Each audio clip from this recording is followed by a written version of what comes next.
అందరికీ నమస్కారం. నేనున్నాను నేను విన్నాను, ఎక్కడో ఈ స్లోగన్ విన్నట్టుంది కదా. 4.5 సంవత్సరాల క్రితం నుంచి నేను ఉన్నాను నేను విన్నాను, నేను అది చేసేస్తాను ఇది చేసేస్తాను అని చెప్పి ప్రగల్భాలు పలికి పరిపాలన చేతకాక ఇంకో 2-3 నెలల్లో ఎలక్షన్కి వెళ్ళబోతూ ఉంటే అధికమైన సమస్యలన్నింటినీ కూడా పక్కదోవ పట్టించడానికి, ప్రజలు ఎదుర్కొంటున్న సమస్యలన్నీ కూడా పక్కదోవ పట్టించడానికి, అదేవిధంగా ఎన్నికల తాలూకా స్టంట్లో భాగంగా ఈరోజు అతనికి తెలియకుండానే అతను చేస్తున్న పనిని ఒక పథకం కింద, ఒక స్కీమ్ కింద 100 కోట్లు ఖర్చు పెట్టి మరి బయటకు తీసుకొచ్చాడు. అదేంటో తెలుసు ఆ పథకం? ఆడుదాం ఆంధ్ర. అసలు నిజంగా నాకు ఈ పథకం అదే పర్టికులర్గా ప్రోగ్రాం పేరు విన్న వెంటనే నేనైతే ఫస్ట్ నవ్వుకున్నా.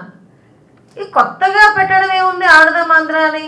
4.5 సంవత్సరాలుగా నువ్వు చేస్తున్న పని అదే కదా జగన్మోహన్ రెడ్డి, సైకో జగన్.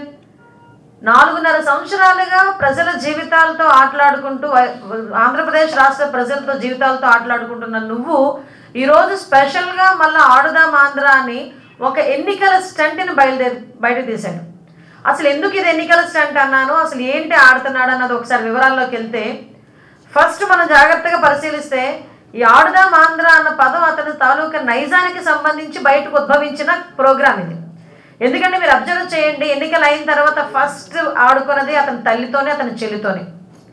తర్వాత వెంటనే అక్క చెల్లెమ్మల దగ్గరికి వచ్చాడు, రాష్ట్రంలో అక్క చెల్లెమ్మల దగ్గరికి వచ్చాడు. అక్క చెల్లెమ్మలతో ఎలా ఆడుకున్నాడు? కల్తీ మద్యం ప్రవేశపెట్టి తాలిబొట్లు తెగిపోతూ ఉంటే ఒక రాక్షస ఆనందం పొంది ఆటోమేటిక్గా అక్క చెల్లెమ్మల జీవితాలతోని, వాళ్ళ పిల్లల జీవితాలతోని కూడా ఆడుకున్నాడు.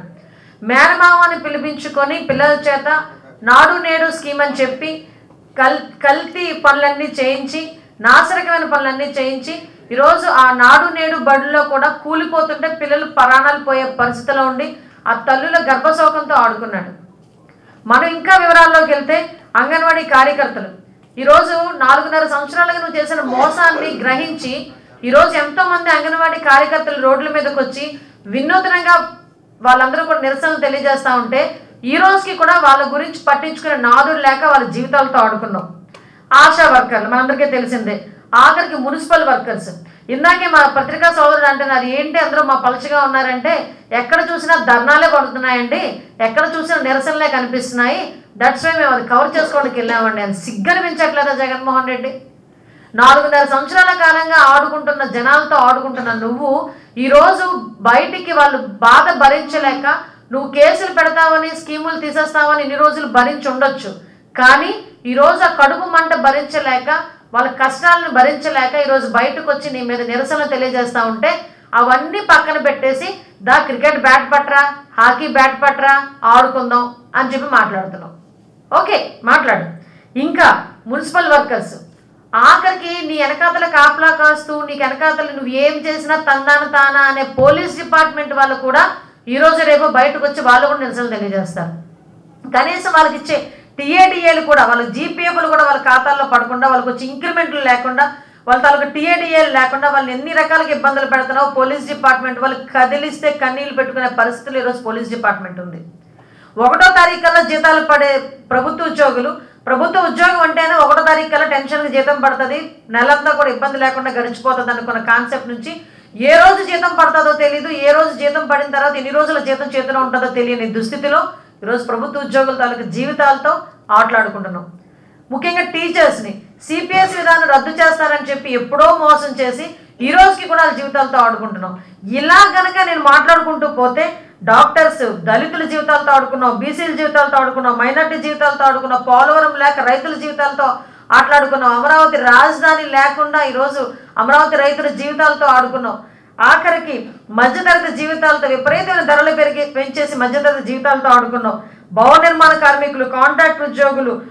ఆఖరికి ఎంత దారుణం అంటే జబ్బు పడి హాస్పిటల్కి వెళ్తే హాస్పిటల్లో నువ్వు ఎంతో ప్రతిష్టాత్మకంగా తీసుకునే ఆరోగ్యశ్రీ అనే పథకం కూడా 29వ తారీఖు నుంచి క్లోజ్ అయిపోతుంది. దారుణం అన్నమాట. ఎందుకో తెలుసా?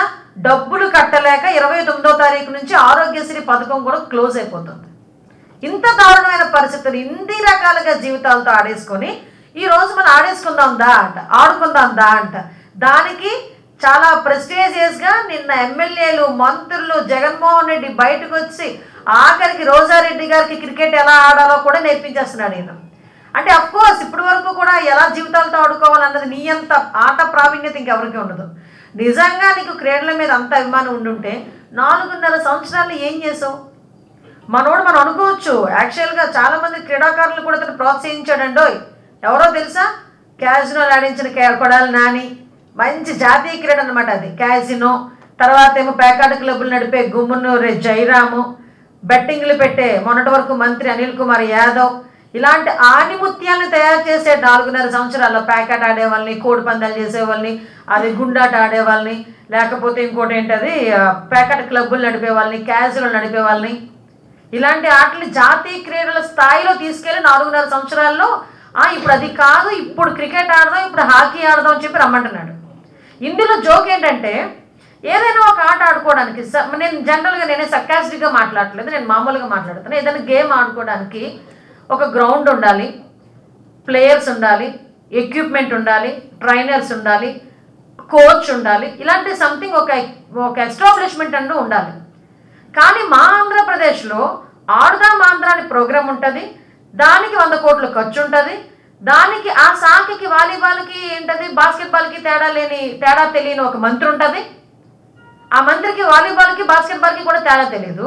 ఆ మంత్రి క్రీడా శాఖ మంత్రి, ఆవిడకి 100 కోట్లు శాంక్షన్ చేసి ఆల్ ఆఫ్ సడన్ ఆడుదాం ఆంధ్ర. ఓకే ఆడేద్దాం. ఎవరితో ఆడదాం? ఆడుదాం ఆంధ్ర. మీరు అబ్జర్వ్ చేయండి, ఇందాక నేను అన్నాను ఎన్నికల స్టంట్ అన్నాను, ఎందుకంటున్నానో చెప్తాను. ఈ ఆడుదాం ఆంధ్రాలో 15 సంవత్సరాల లోపున పిల్లలు ఎవరు రిజిస్ట్రేషన్ చేసుకోకూడదు. నాకు తెలిసి చిన్నపిల్లలే ఆడుకుంటారు, పెద్దవాళ్ళు కూడా ఆడుకుంటారు. ఎప్పుడు ఆడుకుంటారు? వాళ్ళకంటూ ఒక స్పోర్ట్స్ క్లబ్స్ ఏర్పాటు చేసి, వాళ్ళకంటూ ఒక ట్రైనర్స్ని అప్పచెప్పి, వాళ్ళకంటూ ఒక గ్రౌండ్ని ఇచ్చి, వాళ్ళకంటూ ఎక్విప్మెంట్ ఇచ్చి, పేదవాళ్ళ దగ్గరికి శిక్షణ ఇచ్చి ఒక క్రీడాకారులు తయారు చేయాలనేది ఒక కాన్సెప్ట్, గవర్నమెంట్ తాలూకా కాన్సెప్ట్. కానీ ఈరోజు ఏంటి, దాన్ని ఎన్నికలకి ఎలా టర్నప్ చేయాలి? 15 సంవత్సరాలు దాటిన వాళ్ళని మాత్రమే రిజిస్ట్రేషన్స్ కింద చేసుకోవాలి. సుమారుగా 15,000 సచివాలయాల్లో ఈరోజు ఈ ఆడుదాం ఆంధ్ర కార్యక్రమం జరిగారంట. 15,000 సచివాలయాల్లో నేను ఛాలెంజ్ చేసి అడుగుతున్నా, మినిమం 5,000 గ్రామాల్లో గ్రౌండ్స్ ఉన్నాయా? 5,000 గ్రామాల్లో గ్రౌండ్స్ ఉన్నాయా? కనీసం స్కూల్లో గ్రౌండ్. ఇక్కడ నేను ఎందుకు మెన్షన్ చేస్తున్నానంటే, నువ్వు అంత క్రీడల మీద మోజు ఉంది, క్రీడాకారులు తయారు చేసిన ఉత్సుకత ఉంది నీకు అనుకుంటే, స్కూల్లోని ఉన్న గ్రౌండ్స్ని హౌసింగ్ల కింద ఎందుకు టర్నప్ చేసావు? హైకోర్టు ఆదేశాలు ఇచ్చింది కాబట్టే కదా మళ్ళీ తీసుకొచ్చి ఇచ్చావు నువ్వు. అది ఈ రోజు వరకు కూడా ఎంత దారుణమైన పరిస్థితులు అంటే, స్కూల్ గ్రౌండ్స్ని హౌసింగ్ స్కీములకి ప్లాట్లేసి అమ్మేశాడు, ఇచ్చేసుకుందామని చెప్పి రెడీ అయిపోయాడు. ఆఖరికి దానికి హైకోర్టుల కింద వెళ్ళి హైకోర్టుల నుంచి ఆర్డర్ తెచ్చుకుంటేనే కానీ ఆపుకోలేని పరిస్థితి. నువ్వు ఈరోజు ఆడదాం ఆంధ్ర అని చెప్పి బయటకు వచ్చేస్తానంటే మేము నమ్మాలి? ఒక్క దగ్గర మైదానాలు లేవు. యాక్చువల్గా రీసెంట్గా మీకు చెప్పాలి, నిన్ననే మనోడు లయోలా కాలేజ్, నల్లపాడు లయోలా కాలేజ్లో అనుకుంటా గుంటూరులోని ఓపెన్ చేశాడు. పక్కనే బిఆర్ స్టేడియం అని గుంటూరులోనే ఉంది, మీకు తెలుసా? అది స్కూల్ గ్రౌండ్లో ఓపెన్ చేశాడు. గుంటూరులోని బిఆర్ స్టేడియం అని ఉంది. ఆ బిఆర్ స్టేడియంని కనీసం మరమ్మతులు కూడా నోచుకోలేదు. ఈయన ఆడుదాం ఆంధ్ర అని చెప్పి బయటకు వచ్చాడు. ఇది ఎన్నికల స్టంట్ కాక ఇంకేముంటుంది? ఇన్ని రోజులు యువతను మోసం చేసావు. ఏ రకంగా మోసం చేసావు? ఉద్యోగాలు లేవు, పై చదువులు లేవు, డ్రగ్స్కి గంజాయికి విపరీతంగా బానిసం చేసావు. తల్లిదండ్రులంతట్లో కూడా పిల్లలు చదివించుకొని ఉద్యోగాలు రాక ఉక్రోషంతో ఉన్నారు. ఒక పక్క చదువుకు తగ్గ ఉద్యోగం రాక, చదువుకు తగ్గ జీతం రాక, పిల్లలు అల్లాడిపోయి డ్రగ్స్కి గంజాయికి బానిసైపోతా ఉంటే, ఈరోజు నువ్వు బయటకు వచ్చి ఆడుదాం ఆంధ్ర అంటే నమ్మేయడానికి ఎర్రి జనాలు అనుకుంటున్నావు ఆంధ్ర ప్రజల్ని?